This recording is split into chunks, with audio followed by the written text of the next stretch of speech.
تونس نحبها في المستقبل زاهرة، ونحبها منظمة، ونحب قانون وعدالة واستقرار.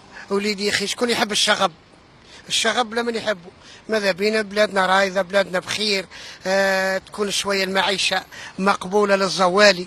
فهمت؟ توا أنا 5000 هاهو، 5000 ما عملت لي شيء. كيلو نص عنب ورطل تمر 5000 فرنك، خدمت عليهم هنا هاني ما خدمتش. فهمت توا؟ يعني هنا الزوالي يلزموا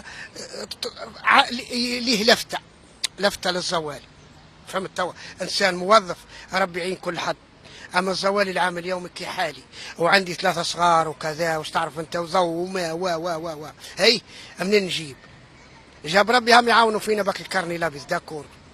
انا مريض بصفتي، انا مريض يعاونوا فيا بالكرني لابس. باهي. اما نحب النظريه القدام اللي السؤال اللي سالتني عليه نعاود نطرحه لك.